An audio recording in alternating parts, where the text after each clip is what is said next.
شەڤاش تماشەوانên برومەت دەروماڵێکا تایبەت li ser dawî pêşhat û bûyerên rojevê li Herêma Kurdistanê em birawe buwara dibîn bi taybet wan cihên ku di niha da şer têda dibe her wesa birêya peyamnêrên xwe li Duhoykê û li Kerkûkê û li Mexmûr û li Silêmaniyê her wesa di nava stûdyoyê jî da mêhvanên me êzidî dibin ku li Silêmaniyê kar dikin û di niha jî da kesûkarên wan di rewşeka xiraba jiyanê da ne û hindek ji wan a jî li çiyayê Şingalê ne hindek ji wana ku winda bûne û çarenivîsê wan diyar nîne û winda ye li ser zimanê wan em guhdariya wan dawî pêzanîna li ser kesûkarên wan bikin lê em vîdyoyekê dibînin ku taybet e li ser êzidiyên ku mişextî çiyayê Şingalê bûyîn dûra em ê bizivirîn û buwara dibîn.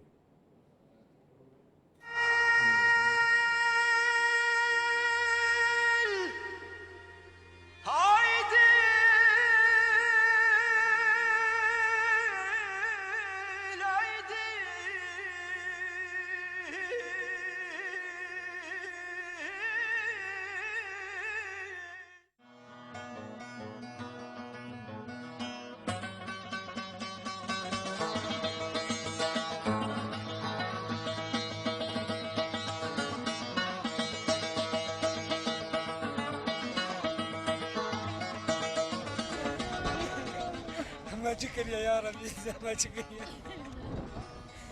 زعما شكريا يا ربي دخيلك يا ربي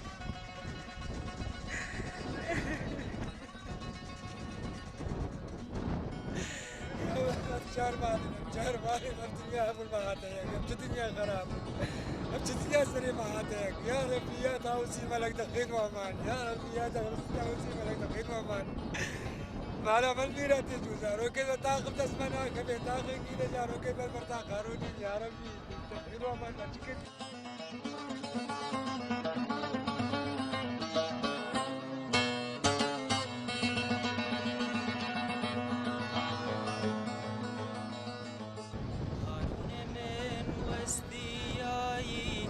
بالا خدا يجياي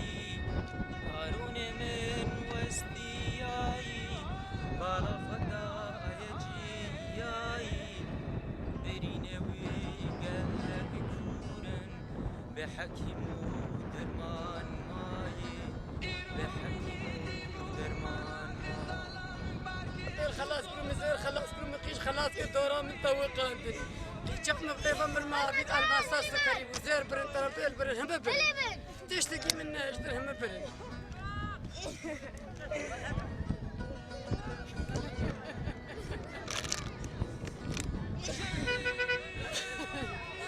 يا ولد من الماس كذا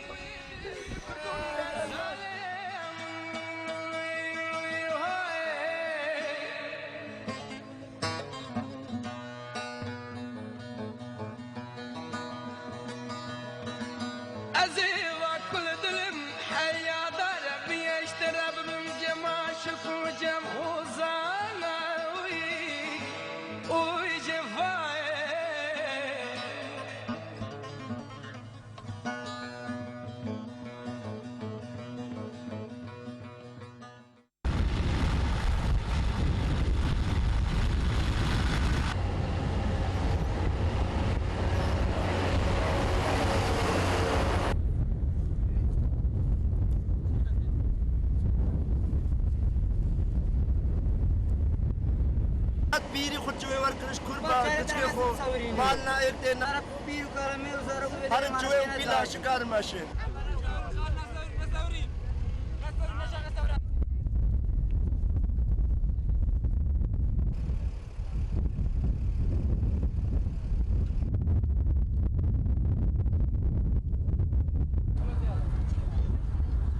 يلا ديفا جوا نقوت بي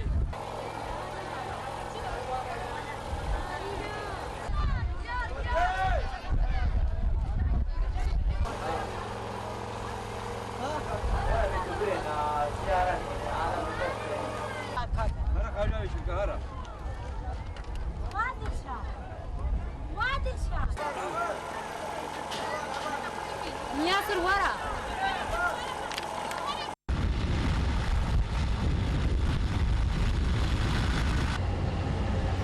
نها دیتین ين ازديان بون كو عواري تشيا شنغال بوين جبو بترافتن كرنا انها الاستوديو انت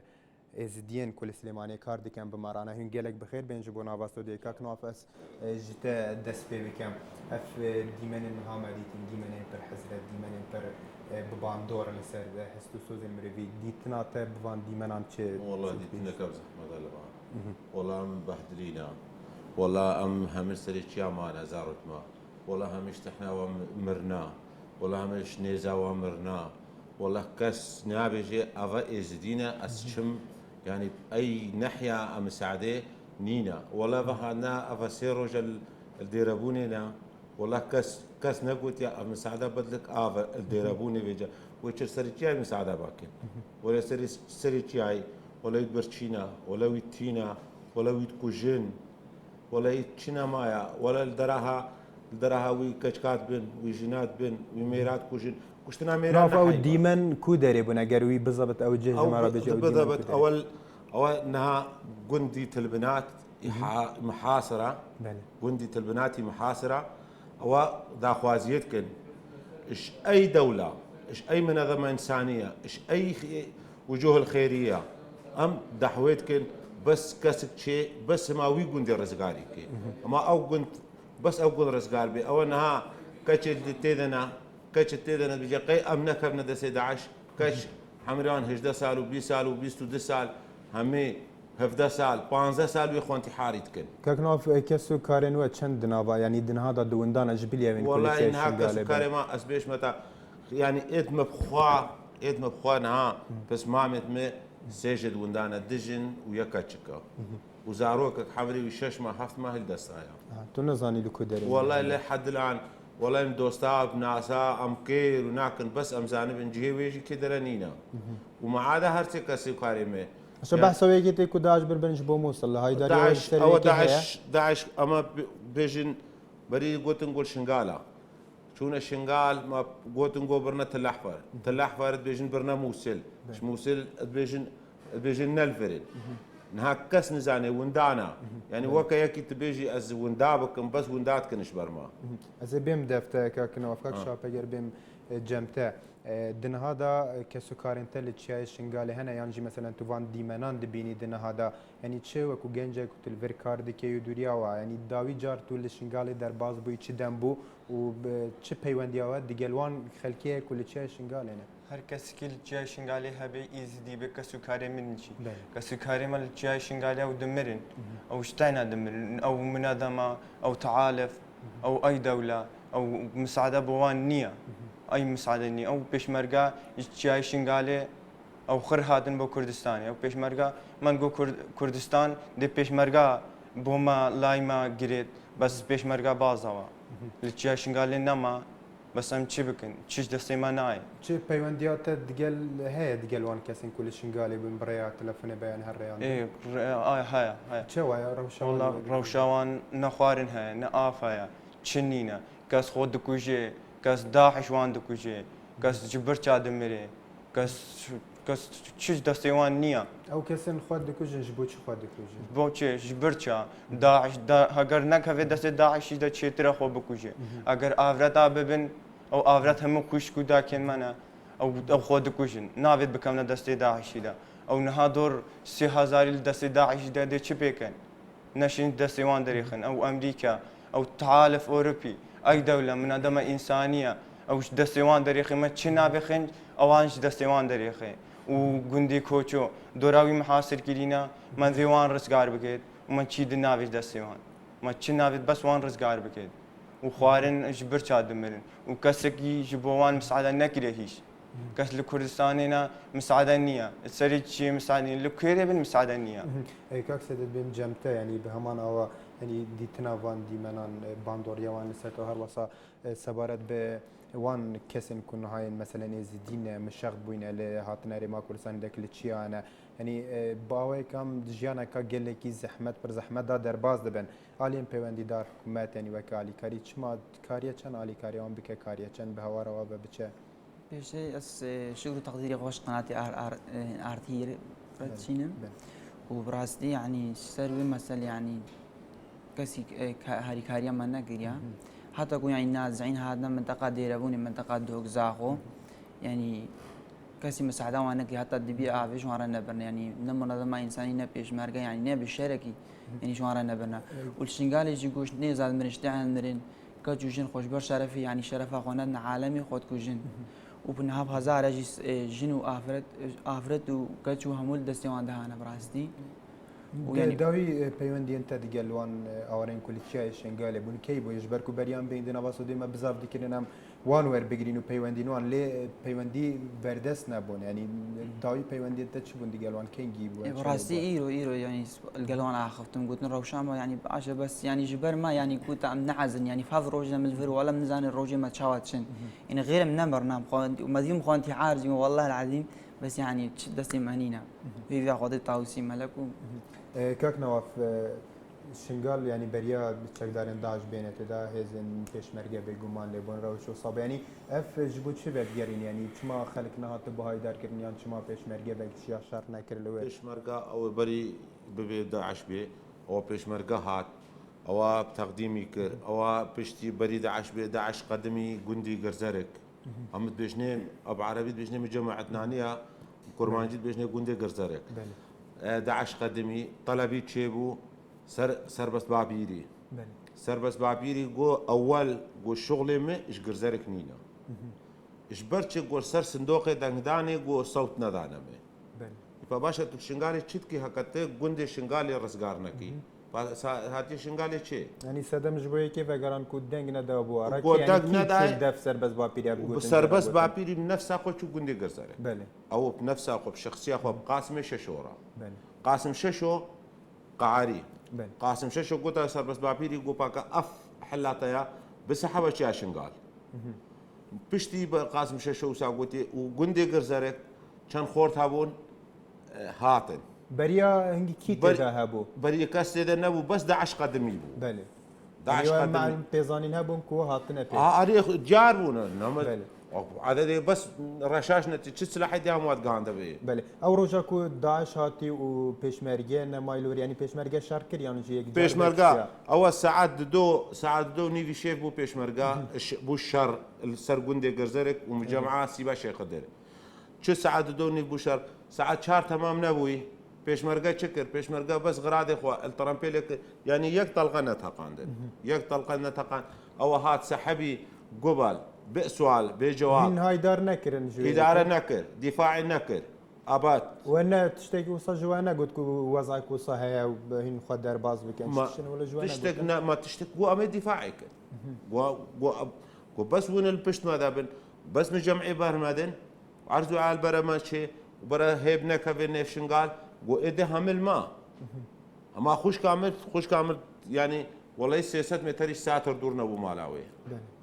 مقوتا خوش كخورا بامه تو زاروك خورن قلنا بيشمرگانا او با ربي چكرنا وزعينا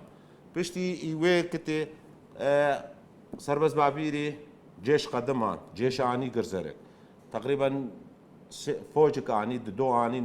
اني دانين هزاري دي قوة طوارئ على اساس اني داني المعسكري دوميس دين بيسدي موجود بو وقت الدقيقة طلقتها قين بس وان خو حاضر كر حتى بس بو وجهي سبه الدنيا زلال بو چه الدنيا زلال بو او سحبي هات پێشمەرگە هاتنە شنگال با سەربەز باپیری باشە کە ئەمر کرد سەر سەربەز باپیری ها بە سەربەز باپیری کاری شنگالێ بسەحبێ ئەکە حکوومەت ئەسەری پێڕەنە مشتەرەک بە سەربەز باپیری نکاری بسەحبێش باما باش دنابا شنگالێ دە بەحسەوەیەکێ دەکردن کوچەکدارن داعش خەلکی دکوژن خەلکی سەردەبرن کۆم کو ژیان دکەن ینی لەگۆر پێزانینەوە پەیوەندین وە دەگەل خەلکی ناوا شنگالێ دەتشتێن ولو هەنە والله ئەما ئەس پەیوەندیا مامی خۆڕەتکم مامی من سەری چینە ئەچنە بەر شارعێ ئەو تەلەفۆنی هەنێکی ما چن بەزیمە لێ بوو ئەوە چوون والله سەریا قوتت کرد والله ژنا دیتنت بن کەچا دیتنت بن خۆرتێ دیتن ئەت بن ئەمە کوشتنا مێرێت خۆت ڕادی بوو ئەب مێرا بکوژن نەحەی بە مێر شەرەفا هاتە کوشتن البەر عایلێ خۆدە و ناموسا خۆ شەرەفا خۆدا و ئەردێ خۆدە بێ کوشتن شەرەفا بەس ئەف قەدیا عائلة كشكا وجنا وزاروكا والله ما بزحمتها خدي ما بكوجن باما عادية بس سبب چه مقصد چه وان کچکا و وان جنا و وان زاروکات بن بس نزا چه استفاده چون هاد چیای شنگاله دا جبر کو تو شهر زایل ور یعنی هاتان ها نما کاریوان همیان در باز بکن رزگار بکن و بهین ناواره ما کردستان لور يعني اف الرياض تشي شنقال كما وصاف پر زحمته يعني كما تشريندنتن يعني سبب شيء سبب تشكداري داعش يزور اللي حسبة يبقى او اريكاريتك حسبة بقى او جي المخمول للشرع افا بحسب وتاجر لسر تشي شنقال يعني بيشتغل عندنا هذا مثلا تشي شنقاله بلندهياوي دورياتياوي جي شنقاله چنده وتني ريك هي دنابا شنقاله دا در باز بيان ريندن در دورات تشي هنا در دورات تشي بس ريكابتني تشي سري تشي بس ريكابتني او الشمالي فمدجني الشمالي وش قبلته بسرت كفل ورداته وبس ريقادنا شيء بس دوراوي هم الشارعه او دوراوي هم داعشه بله زبي ما بدفتك نواف هيك شاب دنادا يعني بيجين ازدي لهرم كردستان هنا اللي دهوكي هنا هن تاتنا سوران يعني اللي حمو دبرين كردستان اللي عامدي الاخر الحرج هنا يعني دن هذا علي كارين حكومات عليهم بيوندار ريك خراوه حوالاتين يعني تشواد بين يعني وكبي تي في بوينا كارين علي كاريا وان بكنيان جنا وكبي تي في بله والله هيش هاري كاري بوانيا هاري كاري ناك نواد او هكا هاري كاري هبن او مخيم لوانجي دنينن او لبرطاقاينا او لبروجينا او لقل سريت شاي بمرن شرفترا بينا فيري يلا الويري جي هاري كاري نكرن الويري جاك قردن بيشمرقا جماعتين ما يزدي قوتا بيشمرقا سلاعي بدن بومن سلاعي بدن ازدي هاري كاري اخوكا جماعتي بيشمرقا لوان رشان ام كشتن ازدي جبالي ام بيشمرقا داعش بكشتن ازدي دكشتن بوتشي كام دولتنا مع حقوقنا ام نبي شيء ام جي انسان ام انسان كمنا اقليات اقد قوتن خطي سورة نا اقم خطي سورة بوتشي هاري كاري اماناكي جبو شو بدقريني شو مالي كاري وانا خو هاري كاري اماناكي جبو ام ازدينا جبو هاري كاري جماعتي ضدك اگر دبيشنا وان يا نام دوا كوشن يا دي بسلمانين بوتشي يا ما امشي انسان ما انسان هي ما ديني خو هي ام هيش ديني خو برنامج اگر ما بكوشين ما ببين ما بشانقين اما اللي جندي ما خلق بساتورا دكشتن سري حتى بيا بساتورا دكشتن و تليواني نا چقداري داعش بله وتليواني شهادتي جي ذكرين جبوتشي جبو ازديبون و هيش مساعده جبو ما نكن او الفير خلقي للدهوكي ما نافن بخو هايلتي من لسوريا بس منافن بين كردستاني جبو شي هاري كاريا وان الويري نكرن بشتاوان الويري نكرتن لفيرجي بشتاوان تا اما جبيكر كو همو كسكار انتنا حتما يعني هم يا كسكار قد زاني لي هبونا مثلا كسين قلكي جت بيوندياتها بهرتم دجيانه ده هبالن مثلا قلكي نيزيك جمرو بهنا بيوند مرو بره دون هذا وندابه بطبيعه افن كوفاغو هاسين جبو موصل تش بيزانين الولا سروانا ولا بيزاني هيش نيه جبو تلفون وانيا تلفون جبو وان جبرنا بس ام تشبكن تشب دستي ما غناي بس خودي تاو سيملك بو ما يمشيش تشتكي لك بله كاك سيد دن هذا هن الفير كارد كان يعني كوماكا هافالن دنجي وين ازدي الفير هنا الروشاويه جيان دفي الروشان هذا يعني جيان وتشوا در باز دبا يعني تشوا هن جيان در باز كان رخاكي وكارد كان رخاكي وخماوه ايشاوا ازاروا كسكارن وانا كودن هذا كارساتك بسر هاتيه تشوا جيان در باز كان تشوا نفسي سايكولوجيه و ام بيجين براسين هبرين هاج مشترك قديم روجي ما بنزان تشوا در باز براستي نزان شاو درباز بن يعني شاو يعني خلق بمري يعني مروف بمري يعني كاس نبي وان فشيري تشل نيف قندا هذا كوشتن تشل يعني اشتعنا فتسيل قاعده كيما يعني جريمه يعني هفتيو سيفر ما هذا سريما وهفتيو شاري بوش في زعمه ما نادي براستي كما لان يجي خكره حوالي ما ام فروتن بسبب زحمه براستي زور يعني شاو يك بي حوالي تخوبك حوالي تا ورابطه بفروشي جريمه ولا ظلمه انا هفالن الفيرتشوا جيان يعني هنا مثلا شما هي نتشونا شما هي بهواروان بنتشونا شما الفرن يعني سبب شي جبركو جيان دابين بكن جيان اخو يعني تجوانا هي شما هي ولا براسي جمانا يعني ها تشاج مانا يعني هام تشن نسلاح بي نتشابي مشنا تشي نام تشن احتمال يعني مشنا بر ابي بجن ولا درباس نا شما مشنا مدافع شنغالي كان مشنا مدافع اهلي خوكن ملتي خوكن ئێبژە وەلە ڕێنینە ڕێقا داخە و یەک دەرباز نابێت هەنی باوام ژیان ڤرچاوە دەربازی خۆی ژیان هەمە زەحمەتە نابێت گەلێکی زەحمەتە ڕاستی ئەمە نزان ڕۆژێ مە چاوە چن و هیا خۆی تاوسی مەلک يعني أكسلا حوان احتمال يعني وهاب شنقال إن هذا خيانتي المهاتا كن راستي يعني تشاوا خيانتك الزور المهاتا كن تشاوا يعني هيش كذا بيجن يعني إزدي كوكا كردستانينا وتشاوا يعني وفيديو هاي خيانتي الما بكن باش ئەمێ دیسان بینە دەفەبێت تەماشەوان هێژە هەر لە باوەیەکی ڕاستەوخۆ لە مەخمورێ و لە هەولێرێ و هەروەسا لە دۆکێ و لە سلێمانێژی پەیامنێرێنمە باوەیەکی ڕاستەخوا بمەڕا دەبنە دەستپێکێ بچمە جەم سەباحەت روشی کاک سەباح دەمێتە باش ئەس بێژم دەمێک تو لێرێ سێکنی و ڕاستیای دنهادا ئەس باوەرم تو جەفندێک ئێزدیای و لە شنگاڵی ئاوارەی بوونە دهۆکی ئەگەر بزانە بێن ڕەو شاوان نیە ژیانێ دنهادا چاوایە و چاوا ژیان دەرباز بکەن و لەسەر زارێوان کرەمکە بەێ کاک مرات نەها لە پارێزگاها دهوکێ gelek cihati de valakirin بۆ وەرگرتنا ئاوارەیەن ئێزدی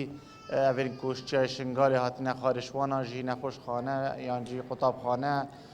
gelek cihêndî bes cihê niha em lê nêzîkî pêncî xêzan hatê de hene ew jî holeka aheng e holeka dehwata ye li parêzgeha dihûkê hatiye valakirin ku kesekî dewlemend parêzgeha dihûkê ev hola bû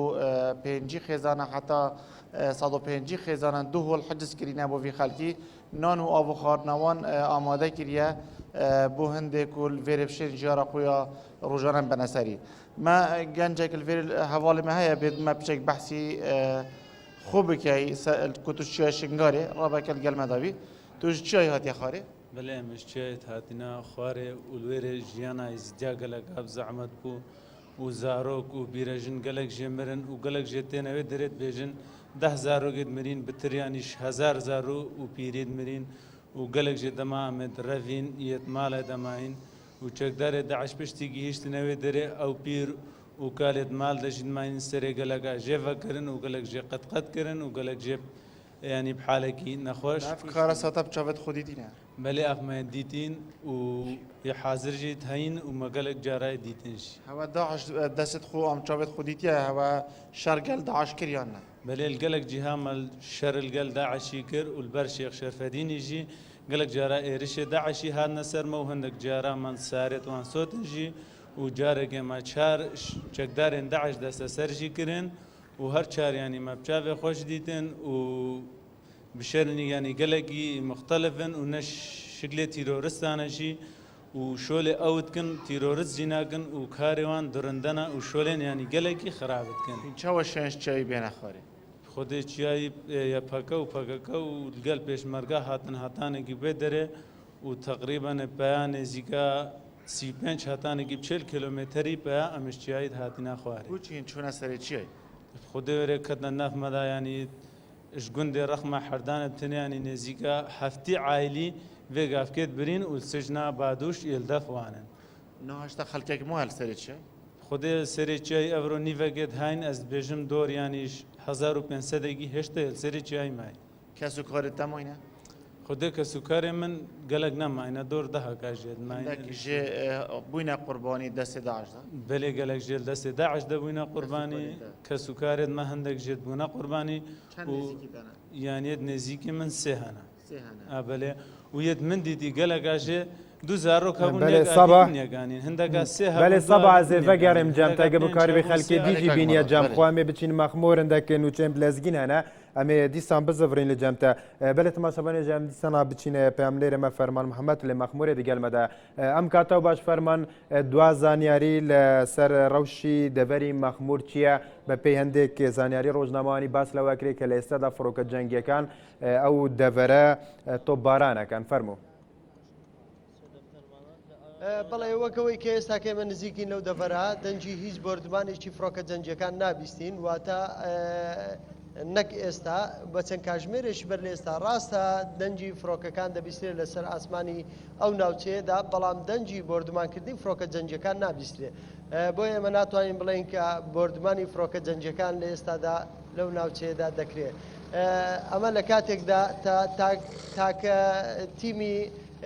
کەناڵی NRT لەو ناوچەیەدا هەیە واتە هیچ تیمێکی ڕۆژنامەوانی لەو ناوچەیەدا نابیندرێ بۆی ئێمە ئەوە نابینین و ئەو هەواڵە نازانم لەکوێوە هاتووە. بەڵێ مراد دەمێ باسی ڕەوشی ئێستای ئەو ناوچێت بۆ بکەم دیارە هێزەکانی پێشمەرگا وەکو شەوانی ڕابردوو وەکو چەند کاژمێرێک لەمەوبەریش دیارە لە ئامادەباشی خۆیان دانا و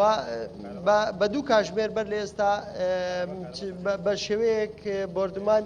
لەلایەن هێزەکانی پێشمەرگە بردمانی ناوچەکانی داعش کران. فەرمان ئەو بردومانانە ینی چەکدارانی داعش فەرمان هێرشەکەن یان پێشمەرگە هێرشەکەتەن ئەم شەڕانە ئەم بردومانە لە چیەوە بوو شەڕ هەبوو چەکداری داعش کردبوو بەڵێ. مراد ئەوەی ئێمە تێبینیمان کردووە لە ماوەی چەند کاژمێری ڕابردوو وەکو تیمی ڕۆژنامەوانی NRT ئەوە دەردەکەوێت هێزی پێشمەرگا لە ئێستادا تەنها لە بەرگریکردندایە واتە لە حاڵەتی هێرشبردندا نیە وەکەوەی کە دوێنێ ئێمە دەمانبینی هەم لە ناو هێزەکانی پێشمەرگە وە لە ناو گەریلاکانی پارتی کرێکارانی کوردستانیش بە جۆرێک ئێمە بینیمان کە بەش ڕاستەوخۆ لەگەڵ شەڕەکەدا بوون بۆ ڕماڵکردنی شەڕەکە ئێمە دەمانبینی لە هەردوو خۆڵەوە واتە لە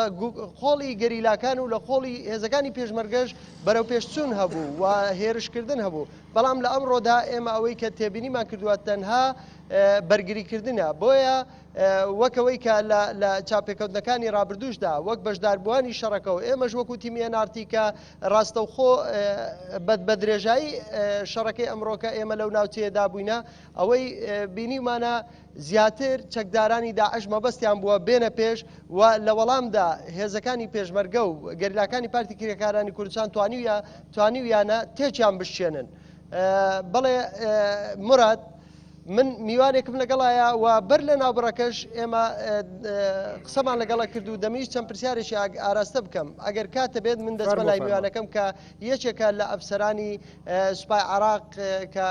لە پێشتردا سەر بە سوپایە بووە و لە ئێستادا لە ڕیزەکانی هێزی پێشمەرگەدایە. بەڵێ جارێشتر سپاس بۆ جەنابتان و دەگەڕێنەوە لات.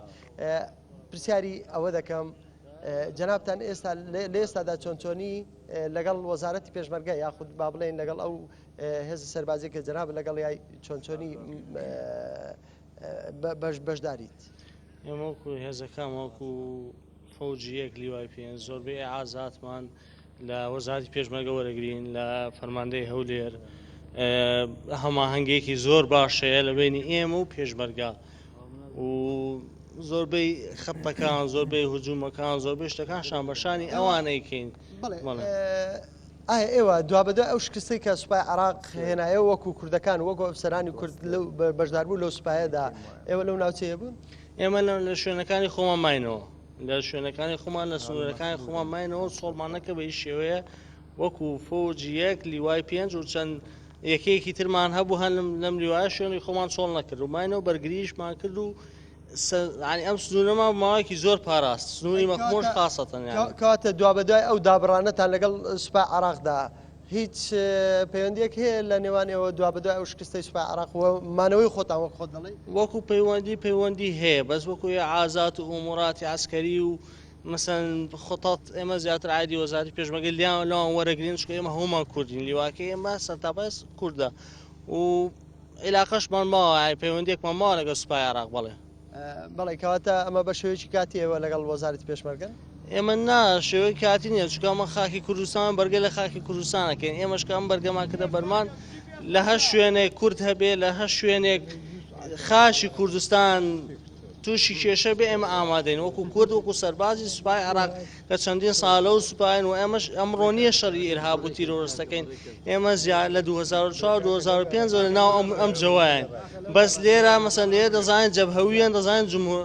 دژمنەکەمان لەکوێیە بەس پێشتر نەمازانی بڵێ زۆر باشە بە پێی ئەو ئەزمونەی کە جەنابتان هەتانە لەو دەڤەرەدا و بە تایبەتیش ناو سوپای عراقدا کە پێشتر جەنابتان تێیدا بەشدار بوونا ئەم پێشتر چەکدارانی داعش یاخود ئەندامانی سەر بەو گروپانە زانیاریتان هەبووە لەو دەڤەرەدا هەبێت بەخۆی زانیاری هەبوو بەڵێ مەسەن ئەو دیانێ منتیقانە مداهەماتی مستەمر لەسەریان هەبوو تەحەشوداتیان هەبوو زانیاریمان هەبوو لەسەریان مەسەن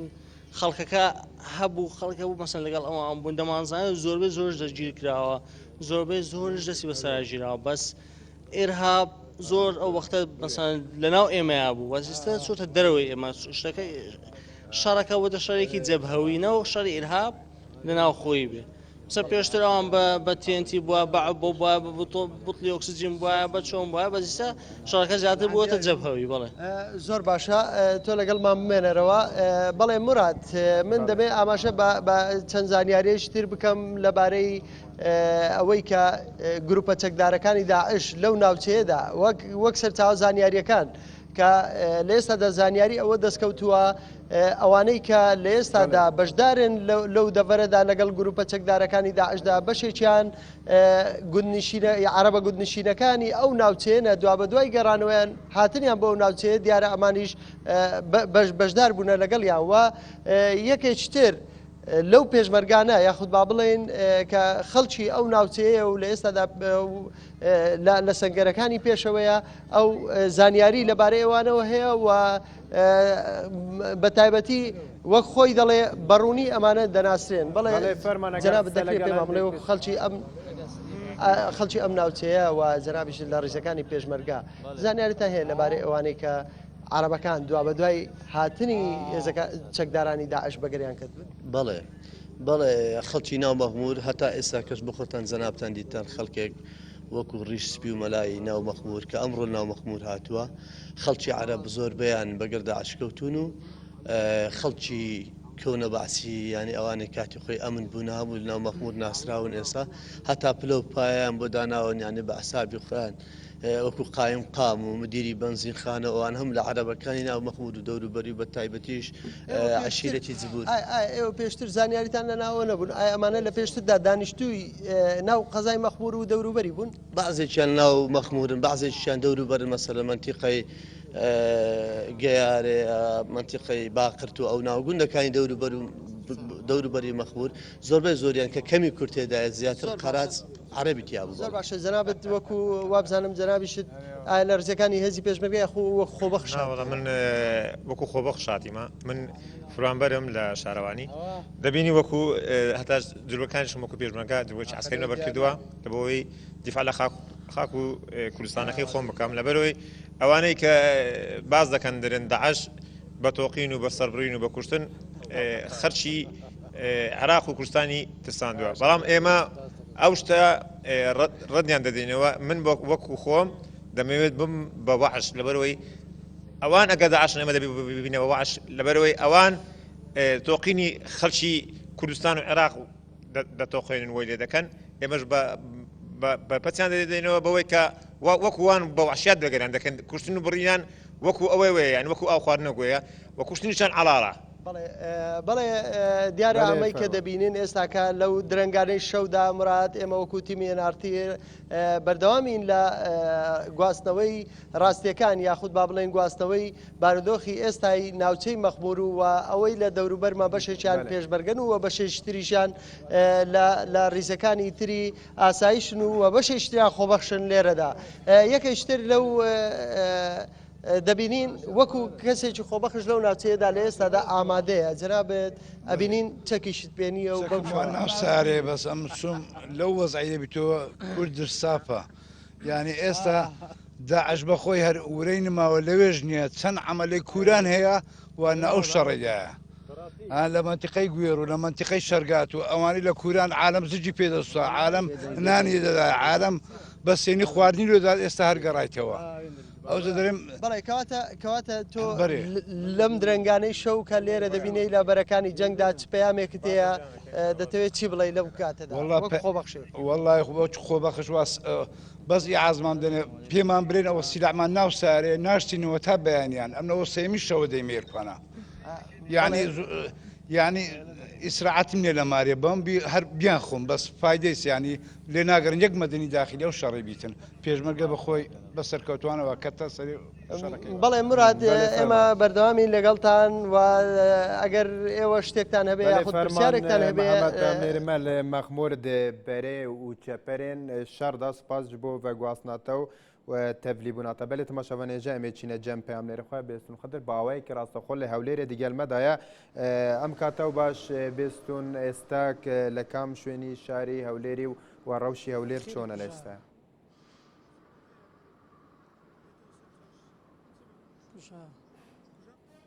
بله تماشاوان جم وسا دیاره دنگی من آبی سلامی چی نف جم پیام نرخواست باعث صباح اگر بردام بی لسروی جه کتون حاله و هر وسا لسر زار وان کسین کو ازدین و کوجبار بونه لسر زار وان بکار بی دنگی و بگیهینی. بله که مراتو که میگه تاز لهولا که ما اگر کامیرا پیچک وان دیمنا بمبدر بیقید پیش ام چند دیدارا بکین اف خلک هنی نهاج چه شنگاری هاتی نخاره ماندیبونه که زور به و دیارل ویدمی که ام هاتی نویره راستی ها و کاریا مکر و کانال این آرتی ام بچین و روناهی بردین وی هولا هنی و ام ببینین ماندیبونه و که چوان گهش نویره الویچایی و ماندیبونه الویره نوسنی بکن الویره کچه که گلمه های حزد کن که گلمه دا بجدار بی توش چیایی هاتی خاره؟ بله مشتیه هات نخواریم ام اشتیاهات نسری تیام هات مرشر فدین خواهیس وزار مد گریان همی تی بونی برچی بون و گلک ریفم برن اشتیاج برچاو پیرجن نتکانی بمشروع ترمپیل نبون همی ورن هچید مروان قادت آویتن و تهلان و یک نبو خواهیس ام اشتیاهاتن و گلک مزیده تعبدید يعني تشكل أول أنت خزانات هنا بين قرباني ذكرستا خزانة ما باشم بس ملتي ما يعني يزديد ما همي بنا قرباني ناينا قلتن ناي توصف كن يا مديتي ومدكار نزان شا بيجنجيم برينجي هوا نتزاني يعني خلك شنغاري كو كارستكا بلاس يا هو صادي تسسري هوا نخير ما نزاني صار فجأة هجوم كرنا ما ومتجادة حسنا عند ما نزاني كل أحد ما تكوشن ومدبنقى في دوان ده والمدرسة داعش مستمر صباح جالس الروشة شياي لو عم بفرسيكو جيان لو يتشوى درباز ببحث قربانيان ديك كو خلكي كزورها بويا قرباني وبهفرا هاتينا فشارتن يعني بكم هاتنا فشارتن جالس الروشة شيا جمرة باقبناو أكبشي ما بحسي روشة شيء بكيتو وكتاك روشة شيء بو تشاول بيربو الودرنا خارنها بونا تشاوا فشارتنا خلكي أو خلكي بو قرباني كيري تاتا فشارتن تشاوا تاتا فشارتن ندهنا فشارتن عفيتن يجنبوا بشيرة كتير فشاردا دي مثل مشار وهربنا كمش دركة باز دركة تو اگر بشي ما بشك بحسي كارساتا شيء شنغاري بكي أفكار ساكا قلقة مزمو قلقة مزمو أم هر پیش دقیقه داره که بون. چند جمالات بوینا قربانی؟ والله مالا مکز نبو قربانی بس والله مدري مثلا از مالا من قال ما از نفس شريد بام. خود جريان تقول ناني نان نبو. قلت آخوان قلت آف نبو. قلت داعش هاد كشات قو داعش ما كوجي إيوه كوجي مش خورا بيك. زارقت قو جريان هما نشر بمشين. خالك هابو جترسا جياني خوش دازدا خالك هابو جبرسا. خالك اشتسات جياني خود دازدا بس برسا جياني خود دازدا. جبرسا هابو. أري والله. او كتشين كل كاتينا لبي داعش هابون وبجافت خوديتي خودي ما ديتن قلنا رخ ما بو كشتن زلمه كشتن كيتشان جنو انا همو برن اري والله او تواكرين او داعش بون عرب بون خلكك هبو شنغاري هاري كاري داعش بو كاف كارساتا وافكار ين تيروري دجي خلكي بينا كرن نا يزديبون بس هن تهبون تقول تهبون قلوان وعرب قلوان هبون قند عرب قلوان هبون هوات نياسين هنداي هندك ناسين ام ناسين ان شاء الله يعني خاين هبون ناف شنغاري دا فيكاري خاين هبون هكرتو بشي جاركادي بما بحسي وي او ديب كي كارساتي بكي يي اف خلكت هتا كشتن وشارتن الويري وشارتن اوان چاو خدي وشارتن اوان نبو راستي هندك جد افيتن وهندك جد تكرنا افيتن چاو يعني ناف براد دانان وقالك شيء كرنت شيء سربرت كرنو هاتن نبو يعني قالك شيء فشارتن نبو تشتاق نبو ام في عردي بكل ممكن ديدا وهندك شيء تكشتن متانين او بريندار جيبون هاون تافيتن ام مجبور من موت هلا ام ترفينا ثمانية ومازن مال نفشن قالي دا بل افت 8 مازن ما نفشن قالي دا وداعش هاتن او شي قالك جي سريوان جي فكرن وكشتن وشواقي قالكي يجفر قالك جي كشتن بله كاك مرات از فجر من استوديو ده که بسیار هم بله صباح تروشی سپاس جبو پیزانین انتم بکاری بیند دهاتی در وصل سرجیان وان راپورتان بکن بله تماشاوان جوی که باز کرا بشکن لو ازدیانه که سال هولی کی شایی جیان ده گذرین و باز لچیای شنگال هاتون تخوار و باز لو کان که لوی که داعش هاتو خلکی سربری و خلکی بردوا باز لو کارساته که لچیای شنگال که آویان نبو خلک لتینی و مردوا لبرسا مردوا لوی که هندی که ننیج راون بلکو لوی دان راون جنازه کانیان بو استاشا چینا لای هاوکارمان هێمن مححمود لە سلێمانی لەگەڵمان ئەم کاتەوە باش هێمن ئێستا دو ڕەوشی سلێمانی چۆنە و تۆ لەکوێ بزانت. بەڵێ مڕات من لێشێک لە شەقامە سەرچەکانی شاری سلێمانی ئێستا ڕەوشی سلێمانی وەک هەموو شەوەکانی تر ئارامە و هاوڵاتیان بۆ بەسەربردنی کاتەکانی خۆیان لە شەقامەکان دەسوڕێنەوە و کاتەکانی خۆیان بەسەر دەبن وەک پێم وتی ڕەوشەکە زۆر ئارامە و وەک هەموو شەوەکانی تر وایە ئەمانە کۆمەڵێک گەنجن کە لە شاری سلێمانی هاتوونەتە دەرەوە و زۆربەیان سەردانی کافتریا و ڕێستۆرانت و شوێنە بەڵێ هێمن ئەگەر پرسیارە لە بکەمێنیا و هێمن من ئێستا گەنجێکی لێ ئەمەوێت هێمن دەمەوێت لەو هاوڵاتیاش بپرسی هەر بەک خۆشت کە لەوێ هاوڵاتیانت بینیوە تاچەند باسی ئەم ڕەوشەی ئەم وەزایکی ئێستا لە هەرێمی کوردستان هەیە لە دەڤەرەکانی هەرێمی کوردستان مەخمور بڵین لە شنگال هەیەی باس و خواستی نێو خەڵکە ئەم بابەتانە و چۆن باسەکرێ بێگومانەوە باسی و خواستی ناو خەڵکە مڕات خۆشت باس کرد یەکێ لەو گەنجانم لەگەڵ ئەگەر بێتە ئێرە ئەم بارودۆخی ئێستا هەرێمی کوردستانی تێدایە و چەکدارانی داعش و گروپەتون ڕەوەکانی تر ئێستا لە خاکی هەرێمی کوردستان نزیک بوونەتەوە و مەترسی هەیە دوورک و گەنجێک چۆن لە مەترسیان ئاڕوانی و پێشمان بڵێ ئێستا خۆت لە سلێمانی لە شەقامەکانی تا ئێستا ماویێتەوە. بەڵێ بەڕاستی دەستخۆشی لێ واکەم کە بەم کاتە درەنگە لە شەقامی ساواڵەکان ئێمە وەکو کۆمەڵێک گەنج کە زۆربەی کات هێن ئەم چاخانەیەوە شەوان دانیشین بەڕاستی خۆمان بە بێگانە ئازانین دا ئەوە کە چەکدارانی داعش کە نزیک بوونەتەوە لە هەرێمی کوردستان بە بۆنەی هەنێک کێشەی حیزبایەتیەوە بووە دا ئەوە هەتا پێشمەرگە حیزبایەتی لە نێوانە بێ و حیزب فەرمانی بەسەرا بکە بە هەموو تەمەمان ئێمە هەروە بین. باسی ڕوش سلێمانیمان بۆ بکە و لە ئێستا گەنجەکانی هاوڕێت و خۆشت لە دەرەوەی باسی ئەم ڕۆژێسەوە بەڕاستی بێزارین ئەمە بەڕاستی خۆمان بە هاوڵاتی دەرەجە دووەزانی لەم شارەیە لە دوای تر هەموو کاتێک عرب ئیتر لە دوای 12 شەوە بێ بە شەقامی عربەکان پێشتریش هەر هاوڵاتی عرب هەبوو و هاتوتە سلێمانی و لە شوێنەکانی تریش هەبوو ڕاستەکەی لە هەموو شوێنێکە بە بەڵام ئێمە گومانمان هەیە بۆ نمونە لە سەیتەرەکانەوە داخڵە بن هیچ لێ پێچینەوەیان لەگەڵا ناکرێت یعنی بەڕاستی دەستگا ئەمنیەکان فرای ئەوە ناکەون کۆت بۆ ئەم دەربێنێ کۆت بۆ ئەم دەربێنێ ئەتوانێت لە ژێرەوە هەموو شتێ بکەن بەڕاستی زۆر بەڵێ مڕات بۆچوونی چاواسێ لە ناو هاوڵاتیان بۆ ئەوەی کە لەسەر هاتنی ئاوەرعەرەبەکان بۆ ئێرە سپاس لەبەر نەبوونی کات بەڵێ تەماشەبانەجیان بچین ئەفکاری خۆشی بێستون خدر وەربگرین و دوورامێ بهینەف ناواستۆدیۆیەژی دیگەل میێوانن خوادا ئەم کاتە و باش بێستون ڕەوشی هەولێر لە ئێستادا چۆنە سڵاو لێەوە و لە بینەرانی NRT بەڵێ ئێستا ئێمە وەکو پێشتر لە بەردەم پارکی شانەدار لە بەردەمین و لەسەر جادەی ئەم شەقامی کە لێ وەستاوین شەقامی هەڵەبجەی پێ دەڵێن کە دەکەوێتە نێوان پارکی شانەدار و پارکی بنارەکە نزیکە لە شەقامی 6 مەتری و ئاسایشی گشتی ڕەوشی شاری هەولێر ئێستادا زۆر هێمنی پێوە دیارە و ڕەوشەکە زۆر ئارامە بەهۆی ئەوەی کە هێزە ئەمنیەکان شەو و ڕۆژ بڵێ لە بەردەوام بە شار و کۆڵانەکانی شاری هەولێردا دەسوڕێنەوە بۆ ئەمنیەتی پاراستنی شاری هەولێر تاکو ئێستا ڕەوشەکە زۆر ئارامە و هیچ شتێکی نامۆ و بەدی نەکراوە ببێتە هۆی دڵڕاوکێلای خەڵک و ڕەوشەکە زۆر ئارامە دەمەوێت ئاماژە بەوە بکەم کە بەهۆی ئەوەی تۆ میوانێکت هەبوو هێزی کرێکارێکی زیدی بوو لە ستۆدیۆ کە باسی لاوارەکان دەکرد لە ئێستاژە لە شاری هەولێر ئاوارەیەکی زۆر بە هەمان شێوەی هێزیدەکان کە ئەوانی شاوارە بوون لە ناوچەکانی خۆیان کە مەسیحیەکان لە کەنیسەی ماریوسف لێدا نیشتەجێکراون و لە ئێستادا وەزی یان باشە و خۆراک و پێداویستیان بۆ دابینکراوە بە هەمان شێوەش ئاوارەکانی کەمپی مەخمور کە ویسمانە سەردانیان بکەین و بزانین لە ڕەوشە ئاگدار بێن نوویسیان پێیان ڕاگەاندین کە لە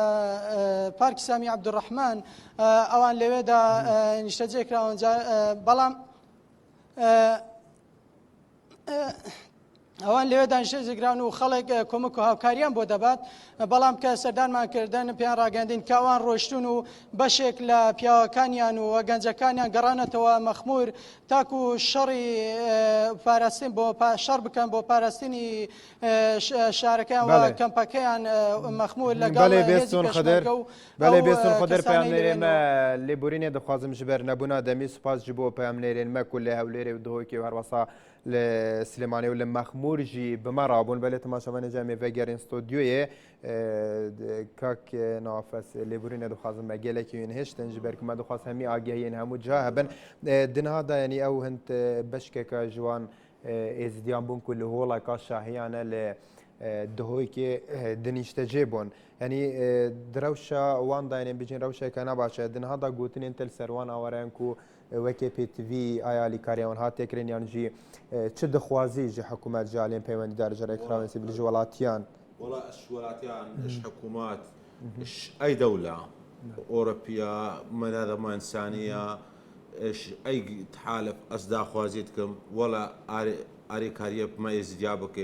ويا هرمهم تري يا هرمهم تري بس اصداء خوازيه دولة اوروبيتكم الامم المتحدتكم بس قندي كوتشو قندي ازدياء او محاصره بس دا هاتنا هاي محاصرة أول رجع أول وهاتان هاي محاصرة بيوندي وهنا تقلوا بيوندي أو جماعتي مال بيوندي على قالت كده أبدا الرجل بيوندي جينا معنا هاريك يعني ست بيوندي بك ياك حصل ياك نا حصل إيش هو تشكدارن داعش يعني تشكدار داعش الدوري وينا نوير ناف دفاعي تكن يعني السلاح بورا هاي سلاحي وان هاي الرشاش هاي دفاعي تكن أو إيرو معلومات الناس دي سدا أود قوتن إيرو هندك جي قرتونا يعني هندك جوان زيان ايرو قوتين قو كتيا قندي او سماعي باني قنديت كي بيجي ورا مير دركا بنهرن ورا كاتشوجين ورنش مرا بسلمان ببن جكو داري يعني مير بتشن كو داري بيجي ورا مير هرنا تشياي يعني وير فالا كانوا هرن بيجي ورا هر تشياي كاس داس ناديتا كاس ناكوجي بس كاتشوجين ورن بس ازي كاتشوجين سلاح هو بي تي في بي هيوان يعني سلاحك باش الجماعه والله سلاحك باش نينا سلاحك باش نينا قال لك فريب يعني بي كي سي كان وجنينا اهم الرشاشه اكا سلاحي باش هاونا دوشكا هاونا بي كي سي هاونا والله سالك ادجي داعش نكاري وهال شنغالي بكي سالك ادجي كاس لنا غير شنغاليا والله سالك ادجي نكاري وهال درواسي شنغالي يعني دنا دار روشوان هر دغوندين كتو ما جي بي دي كي دنا ويردان يعني هاتنا دور پیش کرن جبا اري دور پیش کرنا وچوا كلو بلين خوارنه يعني اللي قروان ولا نهاش نيزا قد مرن نهاش تحنا مرن زارو كوان اش نيزا مرن بيرا ميري وان المال دن مرن إن خوش بول مال دت تختورني ند مري كاس نكاري اما پیش كريا نكاري ابات جيه باللفي عمل خيني دنا كاس نكاري نا يك بيفتشي نا مدمك نا دولتك نا كاس نقوتي افدو قندن افد 3000 زلامي تيدا كشكو مازن كاس نقوتي امشن تارك نقوتي امشن هما يعني السريكا جيش لدينن انفار هردو قندا بس في عرض عالي عاليين بيونديدار بجنان بيش مرجيان يبك اوين كل وار دور او هيزي الور يعني هاي داريا وان جفيرا وشي هي هاي داريا وان هيا بس هو ظروفي وان هيا هو مجالي وان هيا او بيجي او بس دردي ويا الجيرس قاربك بله كاك نواف جبر نبونا دمي اگر كاك شاب و كاك سيد جيب كورتي يعني دخوازيا واتشيا ان بكن دخوازين خو بكن يعني وقت داوي قوتنا ود دخوازيا من بوك هر مروفكي ما في خو هبي ما في ما هيش نيه من دولت هيا بس ما فنيه شبكو شيحه ما فيا سنه ما فيا كرد ما فيا شبكه هاي مسيحيه بس بوشي ازدينيا ازدي هيش ما فنيه الدولة العراقية ده ما فنية ما نقول كردستاني هيج ما لا أقر له عراقي بانا ما باش تربو لكردستاني بيشمرقاي خيانة للمكر أولا أو أنفروتن بو بله يقاك سداز بيم جمت جداوي قوتن انت السرر وشي بعا موش دا خوازين والله بدانش خودي توسيم المزول شنقالي فقرن وأوي دستيوان دمج دستيوان خلاص بكن إن شاء الله ويعني رسالة مجوان رأوي خيانة المكرمية وياكو هم كان ناس دكني إن شاء الله على القريب أمي بقرنا الشنغالي وأمي وان أم هم كا ياكو ناس دكن طبعا بله وإذن خدي توصية ملاك من بقرنا الشنغالي وأمي وانج دسمات خلاص بكن وقد بام او خيانات ما كريم يكون ناس كن طبعا gelekî spas ji bo tevlîbûna we lêborînê dixwazin me dema we gir ji ber ku yên kar dikin li derve em lêborîn dixwazin belê temaşevanên hêja spas ji bo peyamnêrên me ku li bawek rastaxwe bi me rabin spas ji bo pişka kontrolê ku bi alîkariya wan bêguman heta niha mane em rûmaleka taybet bê serew şehrê ma Kurdistanê ji wara pêşîşkir her di xêr û xweşiyan be.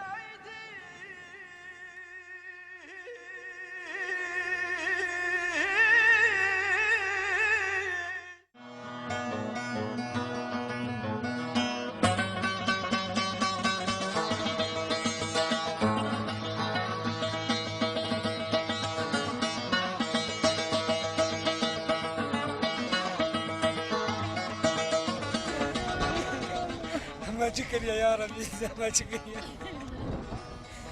زما شكريا يا ربي دخيلك يا ربي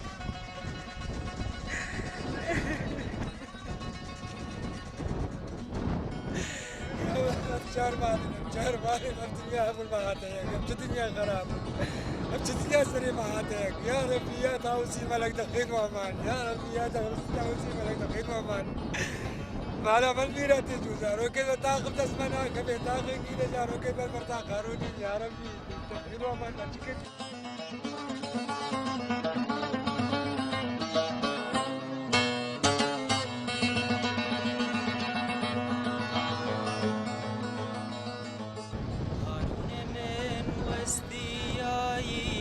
بالا خدا يجياي هارون من وستياي بالا خدا يجياي برينوي قلب كورن بحكيم درمان ماي بحكيم درمان ماي خلاص كل مزير خلاص كل مقيش خلاص الدورة من توقع شفنا بطيبة من ما بيت الماساس سكري وزير برن طرف البرن هم برن تشتكي من اشتر هم برن